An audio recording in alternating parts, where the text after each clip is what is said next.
نحمده ونستعينه ونستغفره ونعوذ بالله من شرور أنفسنا وسيئات أعمالنا من يهده الله فلا مضل له ومن يضلله فلا هادي له أشهد أن لا إله إلا الله وحده لا شريك له وأشهد أن محمدا عبده ورسوله لا نبي بعده اللهم صل وسلم وبارك على نبينا محمد وعلى آله وصحبه ومن والاه رب اشرح لي صدري ويسر لي أمري واحلل عقدة من لساني يفقهوا قولي ربي زدني علما warzuqni fahma birahmatika ya arhamar rahimin. Hadirin jamaah salat subuh yang dimuliakan Allah Subhanahu wa taala. Pertama, marilah kita bersyukur kepada Allah Subhanahu wa taala atas karunia dan nikmat yang dilimpahkan oleh Allah Subhanahu wa taala kepada kita sekalian. Salawat dan salam mudah-mudahan senantiasa tercurah kepada Nabi kita Nabi Muhammad sallallahu alaihi wasallam, kepada keluarga beliau, sahabat-sahabat Rasulullah sallallahu alaihi wasallam dan orang-orang yang mengikuti beliau hingga hari akhir nanti. Kita sampai di ayat 196 dari surat Al-Baqarah. Terakhir kita di ayat 155, di mana di situ diperintahkan oleh Allah Subhanahu wa taala untuk berinfak di jalan Allah. Ayatnya pendek, tapi di situ ada perintah untuk berinfak di jalan Allah. Pada saat itu berinfak di jalan Allah tentu konteksnya adalah untuk berperang.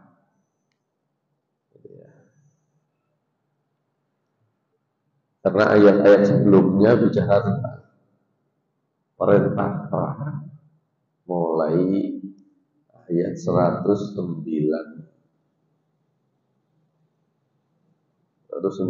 insyaallah ya. Nah, sekarang kita masuk ayat nanti sampai beberapa ayat berikutnya tentang pelaksanaan ibadah haji.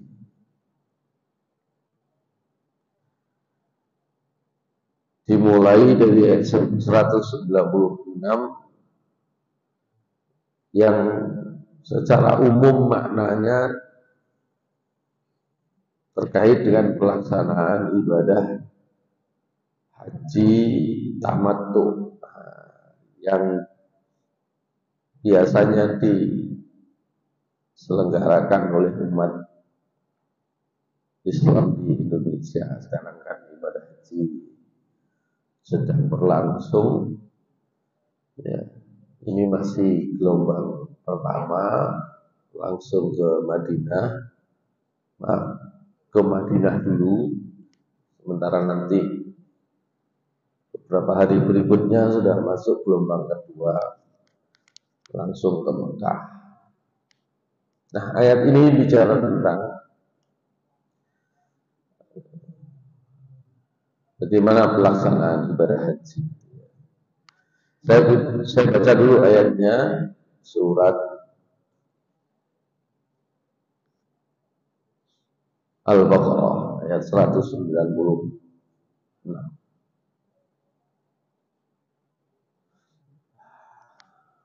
Agak panjang ayatnya ini. A'udzu billahi minasy syaithanir rajim.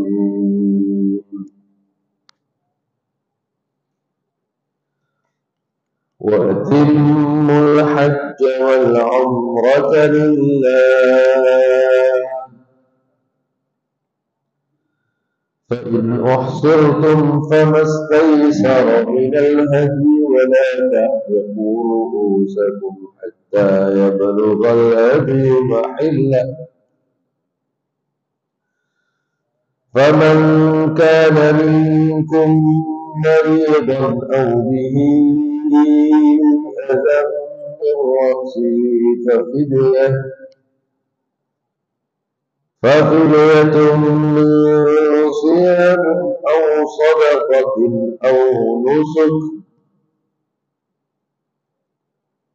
فإذا أمنتم فمن تمتع بالعمرة إلى الحج فما استيسر من الهدي فمن لم يجد فصيام 3 أيام في الحج و7 إذا رجعتم تلك 10 كاملة ذلك لمن لم يكن أهله حاضر المسجد الحرام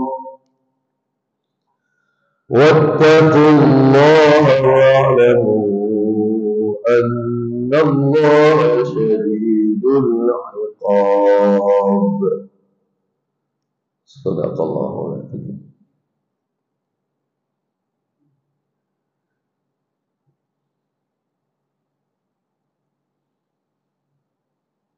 Wa atimul hajja wal umrata lillah.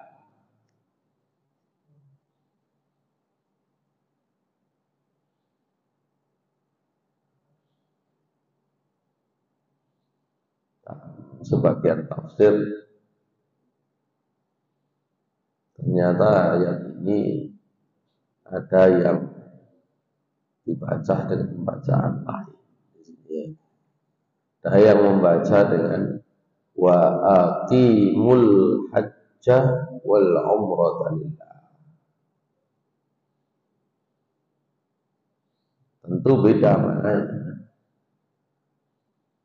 Yang kita gunakan bacaan yang sampai kepada kita adalah wa atimul hajja wal umrata lillah. Amma yutimmu, itmaman itu menyempurnakan, dan sempurnakanlah ibadah haji, sempurnakanlah ibadah umrah lillah dengan niat hanya untuk Allah. Sementara tadi itu ada yang membaca dengan wa aqimu, ya laksanakan, tegakkan, gitu ya. Lepas daripada itu,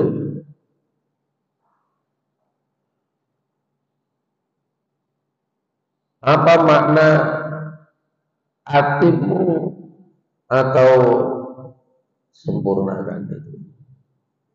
Yakni yang dimaksud adalah ayyutimmahuma bi manasikihima wa hududihima, yaitu menyempurnakan manasik, ya, baik ibadah haji maupun umrah, dan menyempurnakan, maksudnya manasik itu tata cara. Jadi menyempurnakan tata cara pelaksanaan ibadah haji, ibadah umrah, wa hududahuma, dan menyempurnakan aturan-aturannya, termasuk wa sunanahuma. Sunan jamak dari sunnah. Sama. Sunnah bukan dalam arti sunnah perkara yang kalau dikerjakan berpahala, bukan itu. Tapi sunnah dalam arti tata cara pelaksanaannya.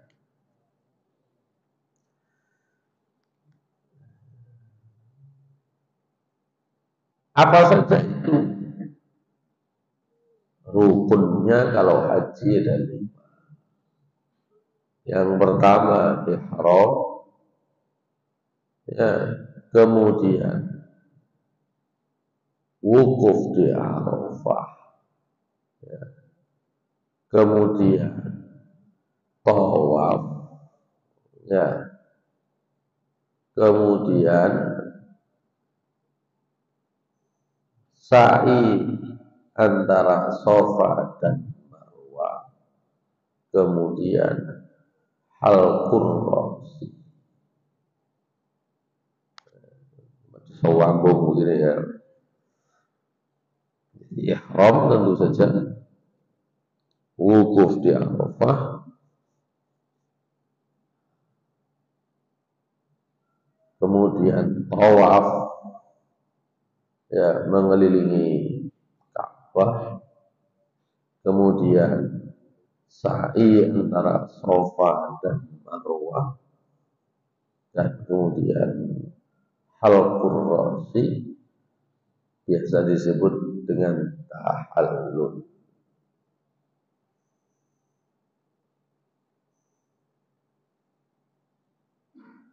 Masyaallah muslimin.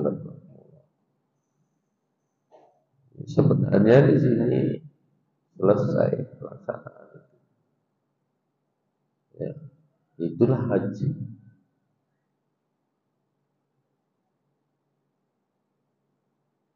Kalau ini dikerjakan, ihram, wukuf di Arafah, ya, tawaf ziarah, sa'i antara tawaf ziarah dan sa'i antara Safa Marwah,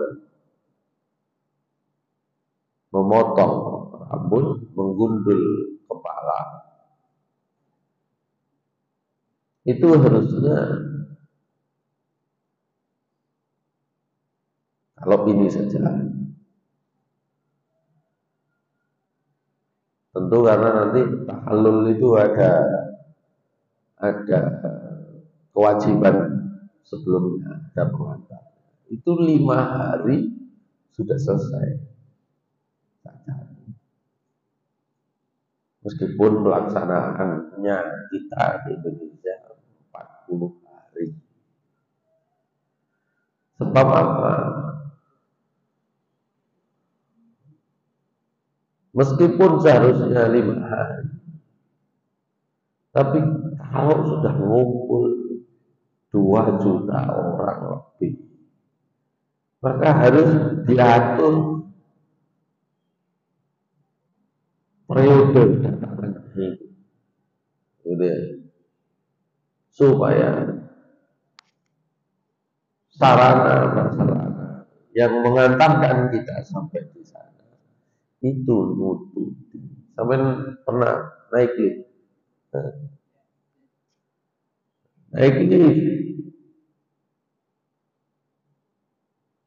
mungkin tujuan kita itu di hall lantai 3, lantai 4, atau mungkin lantai 2 lah, naik lift. Hallnya cukup buat berapa? 1000 orang. Tapi untuk naik lift ke sana butuh waktu berapa jam supaya 1000 orang itu bisa masuk, kurang lebih gitu. Padahal naik lift 1 orang sampai kumpul di sana di lantai 3 misalnya, apalagi kalau lantainya agak tinggi di lantai 10, naik lift lantai 10 itu nggak sampai 5 menit, itu kan sampai 5 menit sampai. Kalau sudah sampai selesai.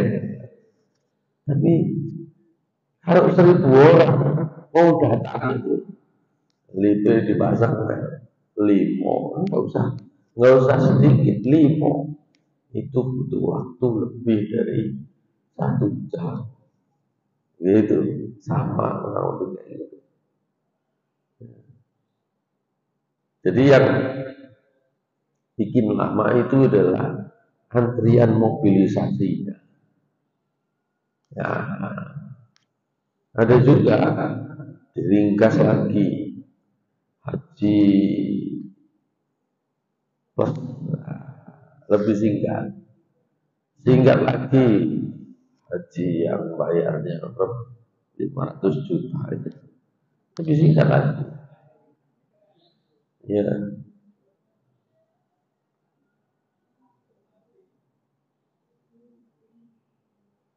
tapi tetap butuh waktu antrian untuk mereka sampai bersama-sama di tempat yang sama. Khususnya nanti adalah ketika wukuf di Arafah. Khususnya ketika wukuf di Arafah. Nah, wukuf di Arafah inilah inti ibadah haji. Waktunya terbatas. Mulai dari tergelincirnya matahari sampai terbenamnya matahari, mulai dari zuhur sampai maghrib itu harus dalam waktu bersamaan. Tidak boleh ada seorang yang melaksanakan ibadah haji ada di Arafah tidak dalam waktu itu. Malamnya boleh, sudah selesai. Sebelumnya tidak rame, tidak boleh. Sementara di tempat-tempat lain itu bisa bergiliran, tawaf giliran, sa'i giliran, ya bisa giliran. Sebagian datang maghrib, sebagian lagi datang nanti setelah isya, sebagian datang lagi nanti, itu bebas. Tapi kalau wukuf di Arafah nggak bisa, harus bersama. Begitu pula nanti ada namanya wajib haji lempar jumroh. Meskipun waktunya lebih panjang, tapi lebih panjang dari yang apa tadi, yang tawaf di Ka'bah, ya, tapi tetap ada batasan waktunya. Ya. Dari situlah kemudian panjang durasi pelaksanaan ibadah haji. Karena panjang durasi pelaksanaannya, itulah hikmahnya Nabi Shallallahu Alaihi Wasallam mencontohkan dan memerintahkan pelaksanaan ibadah haji itu ada yang ifrad, qiran maupun tamattu. Orang Indonesia secara umum tamattu. Tamattu itu santai-santai. Ya.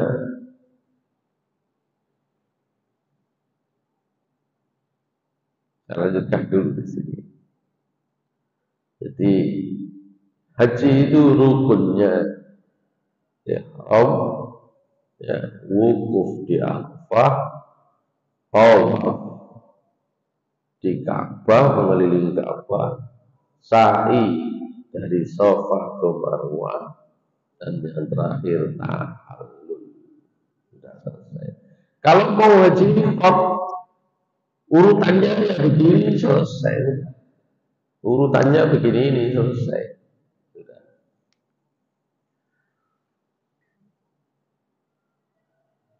Cuma kalau mau haji ifrad dari sini, gelombang pertama pakai baju ihram minimal mulai mundi. Kalau sebagian berpendapat ya lam ya mikot zaman ini mikot makannya itu ya lam di atas pesawat. Minimal mulai sana sampai 40 hari yo pakaian ini terus gitu kan. Nah, itu susah gitu kan. Itu susah. Karena itulah kemudian ada ayat ini.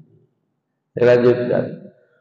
Wasbabut tahallul salasa rabu jumratil aqabah. yauman nahri wa tawafuz ziyarah wal halaqul fa idza wujida syai'ani min hadhihi al-asya'i thalatha husilat tahallul awal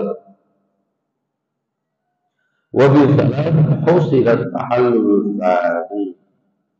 Ya.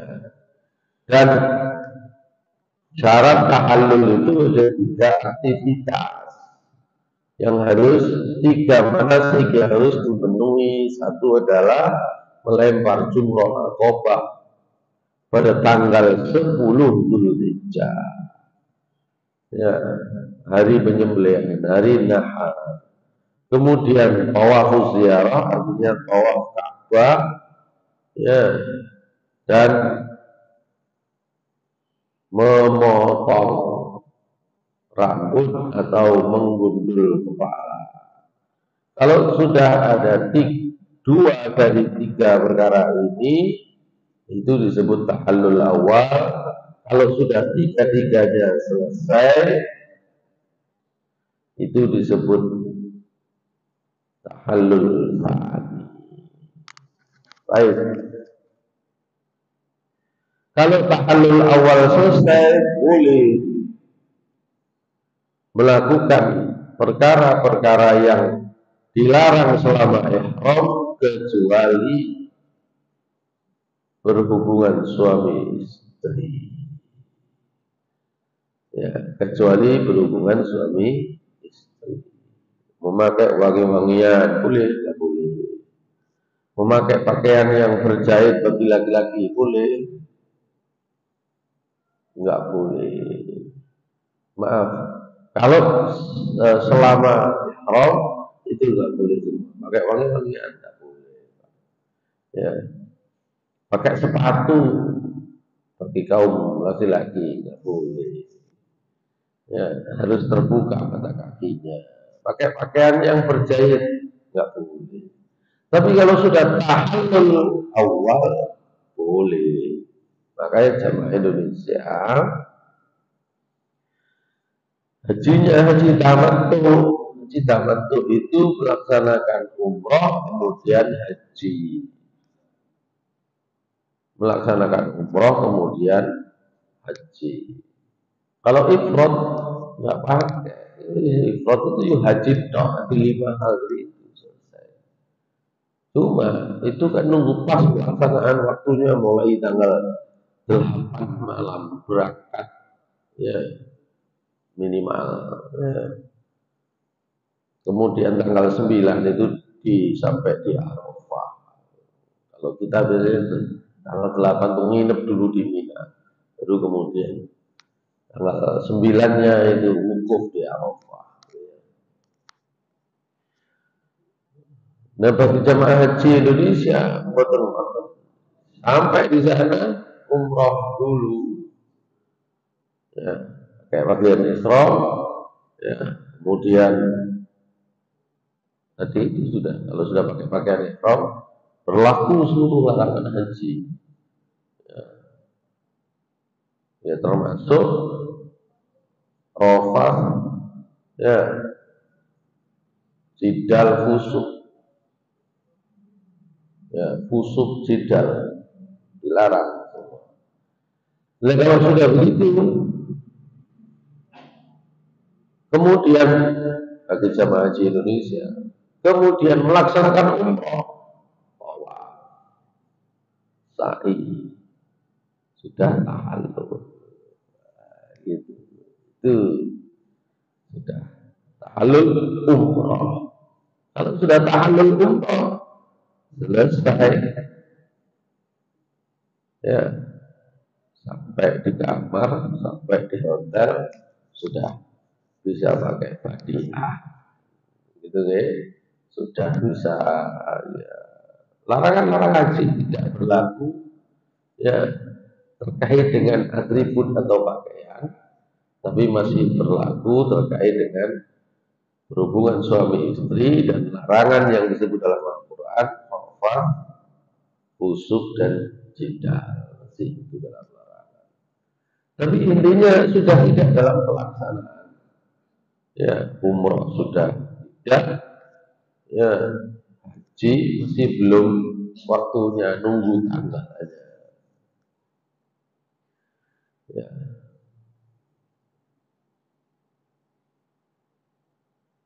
Baru nanti kalau sudah masuk tanggal 8, ihram dipakai lagi. Niat haji. Ya. Dan dimulai dari wukuf di Arafah. Kemudian ini karena Arafah dengan mana tempat untuk tawaf dan sa'i berbeda, maka nanti ada memotong rambut. Ya, setelah apa? Lempar jumroh. Berarti ada dua sudah, memotong rambut, lempar jumroh. Tahallul awal. Kalau yang tadi itu tahallul umroh. Kita Indonesia tahallul umroh. Tapi kalau untuk hajinya tahallul awal, kalau sudah lempar jumroh dan potong rambut, tahallul awal. Begitu. Tahallul awal selesai, tinggal nanti tawaf dan sa'i. Itulah sudah tahallul sa'i. Nah, tinggal dua lagi yang harus dilaksanakan kan untuk haji. Ya.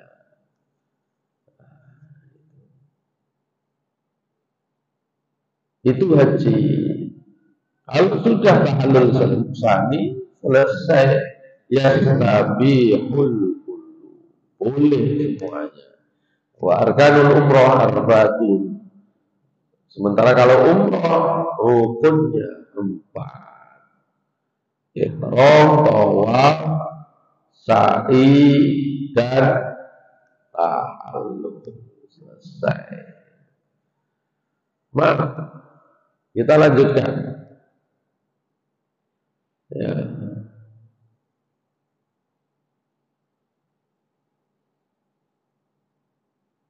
Ayat ini sebenarnya terkait dengan pada masa Nabi Sallallahu Alaihi Wasallam ketika di mana itu? Ini terkait dengan hajinya Nabi Sallallahu Alaihi Wasallam. Ya, kita lanjut, kita coba baca riwayat terkait. Nah, ini.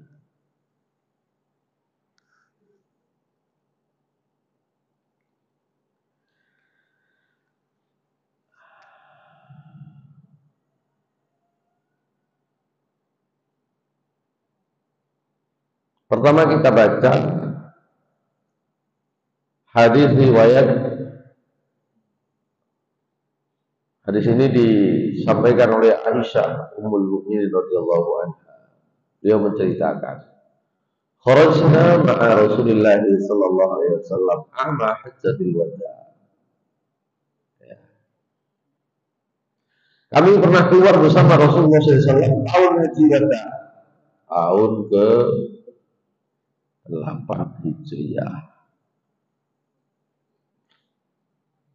Faminna man ahalla bil umrah bi umrah, wa minna man ahalla bi hajjin wa umrah, wa minna man ahalla bi hajjin.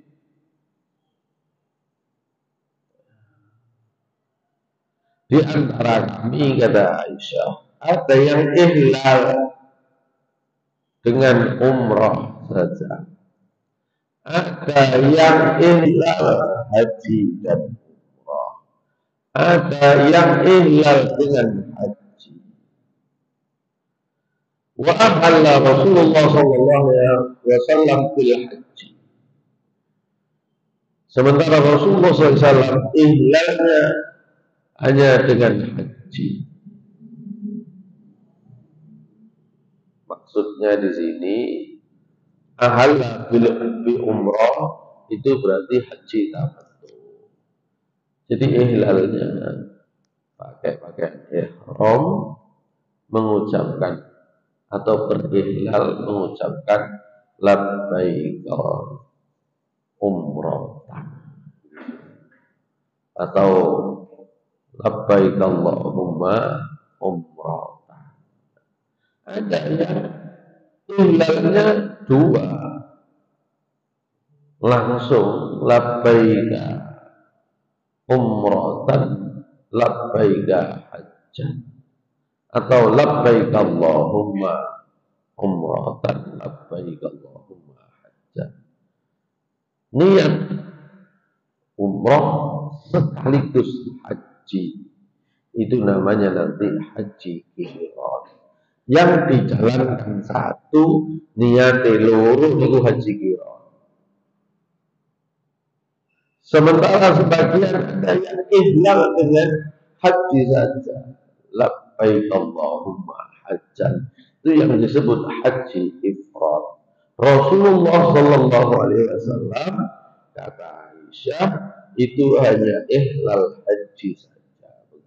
Jadi Rasulullah pakai ihlal haji saja berarti ifrad Rasulullah SAW. Sehingga sebagian ulama dan sebagian kaum muslimin yang mengetahui tentang apa yang dilakukan oleh Rasulullah SAW dalam ibadah haji itu lebih memilih haji ifrad. Rotok soro tapi dilakoni nopo Nabi haji ini ifrad.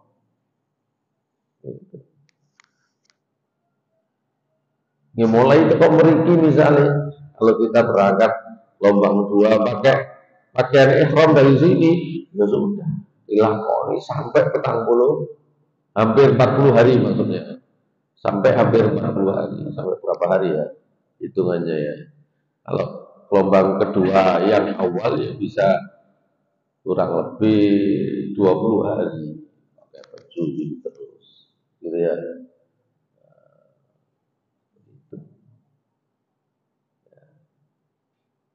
Itu haji ifrad. Nabi kata Aisyah ihlalnya haji ifrad.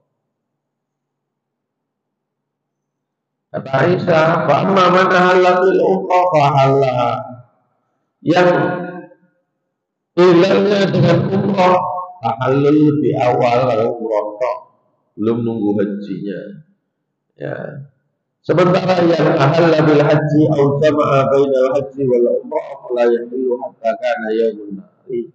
Sementara yang haji ifrad, yang haji qiran itu tidak tahallul kecuali setelah hari penyembelihan.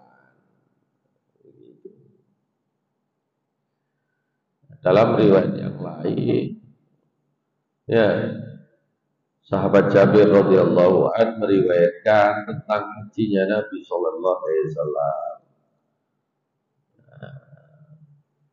Ini awalnya kata Jabir, "Kharajna ma'a Rasulillah sallallahu alaihi wasallam la nabli illa al-hajj." Kami keluar bersama Rasulullah sallallahu alaihi wasallam. Niat kami tidak ada yang lain, haji. Wala nahribu ghairahu wala nahribu umrah. Dan kita itu tidak tahu selain haji itu tidak tahu ada namanya umroh. Aisyah tadi yang jelaskan, sing tamattu itu niatnya itu ya umroh dulu itu. Itu nanti Aisyah yang menjelaskan. Kalau Jabir itu enggak pokoknya dari Nabi, ayo berangkat ibadah haji, ya niatnya haji semua dulu. Gitu. Nah, baru sampai di sana itu dijelaskan oleh Nabi. Sing liyane wis tahallul ae iki umroh. Kok wis tolong enggak. Itu sahabat-sahabat diarahkan untuk itu, tapi Nabi SAW sendiri itu haji ifrad. Wa ruya an Nabi Umar Nabi sallallahu alaihi wasallam afradal hajja. Sementara Ibnu Umar meriwayatkan Rasulullah SAW, Nabi SAW itu afradal hajja, hajinya ifrad. Wa dhahaba qaumun ila anna al-qiran afdal. Sementara sebagian berpendapat yang qiran itu afdal. Ya. Kalau ini yang dilakukan satu tapi niatnya dua, gitu ya. Ilal itu Rasulullah SAW mengatakan labbaika bihajjin wa umrah, gitu ya. Baik.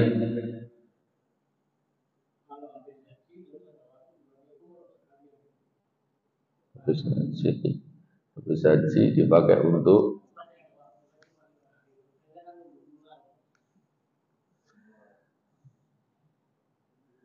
sebagian umat Islam khususnya yang ada di Indonesia, umroh itu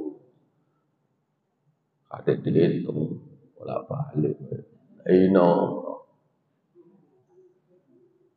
kalau Rasulullah SAW mencontohkan begitu. Ya.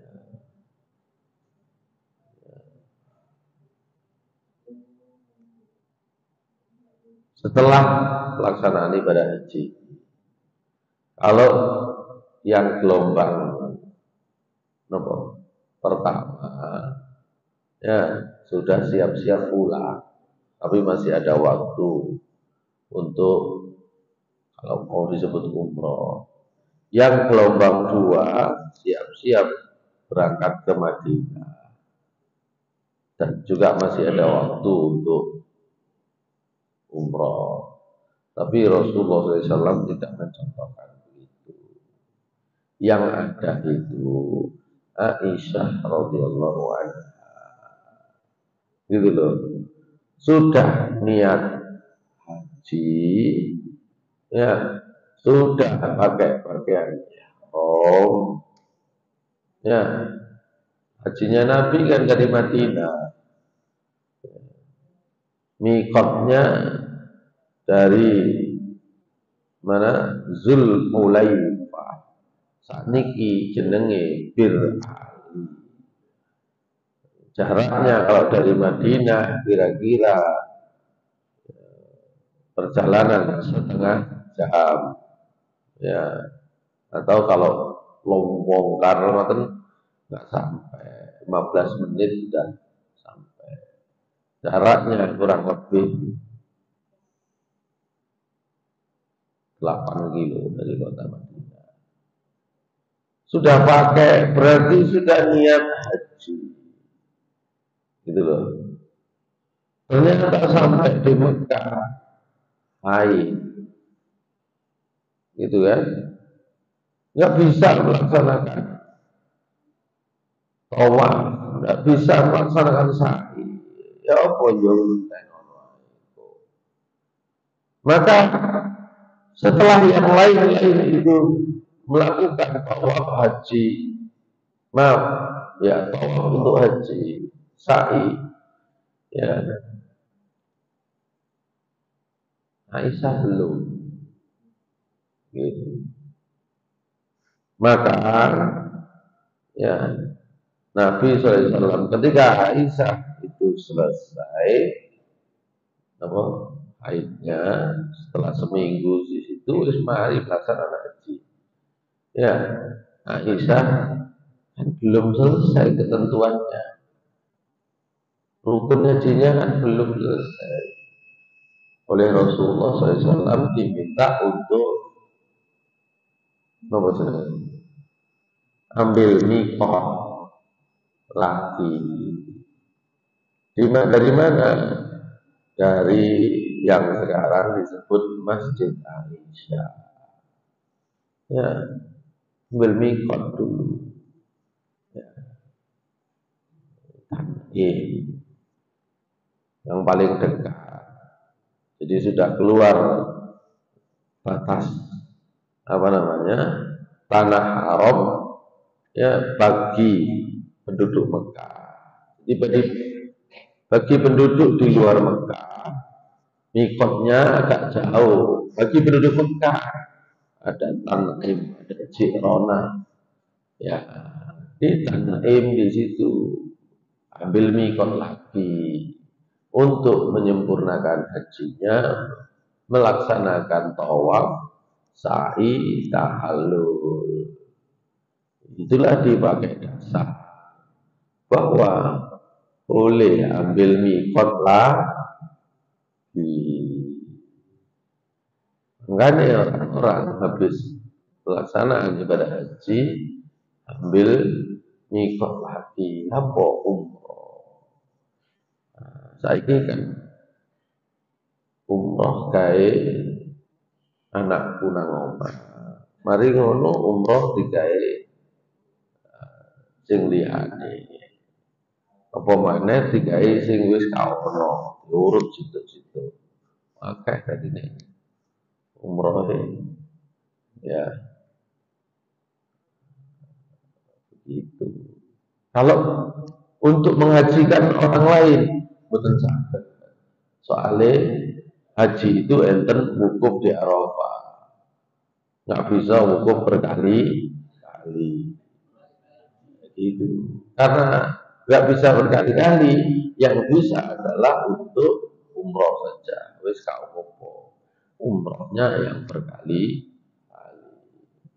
Biasanya umroh berkali-kali itu diarahkan oleh pembimbingnya, niatnya sudah bukan untuk dirinya sendiri, niat kayak gini. Turut, gitu ya. Nah itu yang tidak dicontohkan oleh Nabi SAW. Ya kita kemudian lebih cenderung untuk fokus beribadah dengan tawaf dan datang ke Masjidil Haram itu saja. Bolehkah?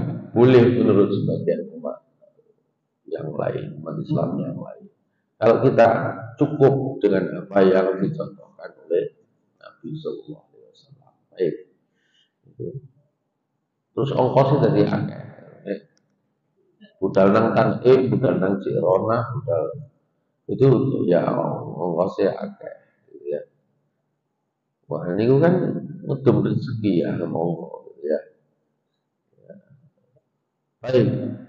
Itulah yang dilakukan. Baik, itu kurang lebih tentang ayat ini. Nah, ayat ini itu disebutkan bahwa siapa saja yang fa'in uhsirtum famastaysara minal hadi, ya, siapa saja yang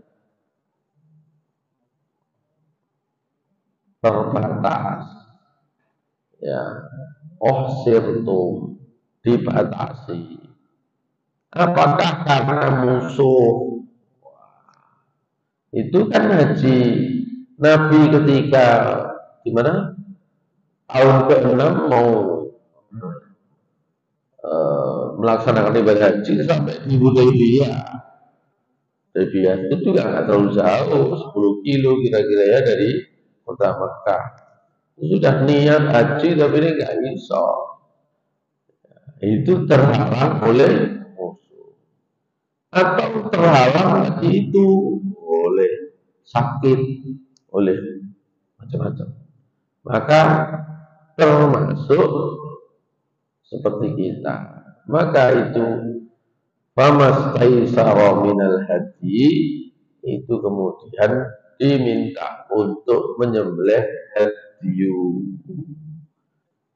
Maka wahsirtum di sini ya di sini disebutkan ya menurut kebanyakan ahlul ilmi Nabi Shallallahu Alaihi Wasallam zahbal hadiah amal Hudaybiyah menyembelih haji tahun Hudaybiyah. Tak mari soalnya rukun yang 5 tadi nggak selesai menyembelih haji. Ya itu dan di situlah waktu itu penyembelihan itu 1 orang 1 ekor kambing atau 7 orang 1 ekor unta atau sapi. Jadi secara itu terkait dengan hadiunya sahabat-sahabat, hadiunya Rasulullah SAW yang disembelih karena sudah niat haji boten selesai. Itulah hadiu. Jadi urunan itu gini, patungan 7 orang itu. Kemudian oleh para ulama fikih itu dijadikan dasar bahwa yang kurban pun kalau mau urunan ya seperti itu. Padahal kurban dengan penyembelihan haji bagi yang melaksanakan haji tidak sama. Tapi memang jumhur ulama akhirnya kalau mau kurban patungan boleh. Nabi SAW sendiri nek kurban buatan nanti kurban patungan. Jadi ngono kan. Dan kenapa? Karena Nabi itu lebih suka kalau kurban itu dengan kambing. Itu asalnya demikian. Makanya kalau kemudian di sini barangkali ada Ustaz dan Ustaz Zainuddin itu sudah patungan lebih dari jumlah itu bisa saja. Itu maknanya terkait dengan itu kurban berupa apa? Udhiyah, bukan hadiu. Kalau hadiu memang dibatasi begitu. Kalau udhiyah tidak dibatasi. Saat ini sekolah kayak kurban. Pahalai melok sopo. Ya, ya melok sing urunan sekolah. Gitu. Ya, ya, sekolah. Baik, ayat ini bicara tentang kalau terhalang itu terkait dengan hajinya Nabi waktu di Hudaybiyah. Maka ayatnya bunyinya itu tadi. Jika kalian terhalang, maka kalian carilah hadiu yang mudah disembelih oleh kalian. Jangan kalian potong rambut atau gundul kepala kalian sebelum hadiu sampai di tempatnya.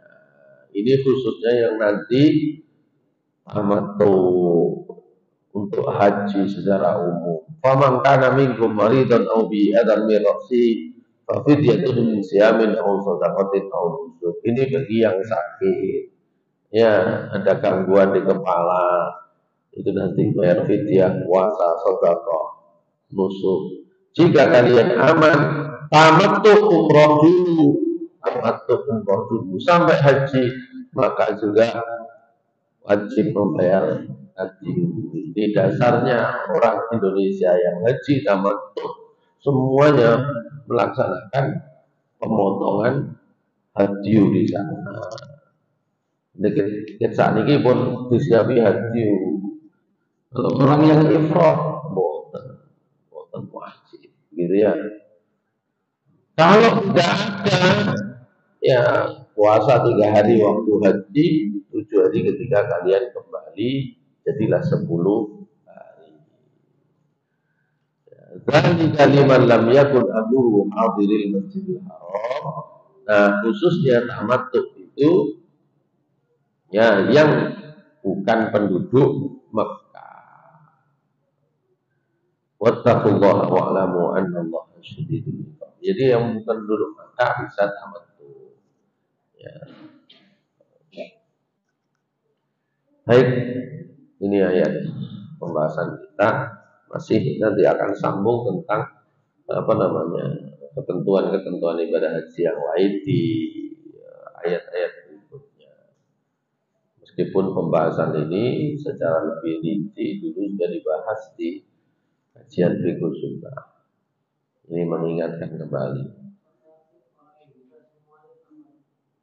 Saya tutup dulu ya. Aku qouli hadza wa astaghfirullaha li wa lakum innahu huwal ghafurur rahim. Subhanakallahumma wa bihamdika asyhadu an la ilaha illa anta astaghfiruka wa atubu ilaik. Assalamualaikum warahmatullahi wabarakatuh. Baik, orang Indonesia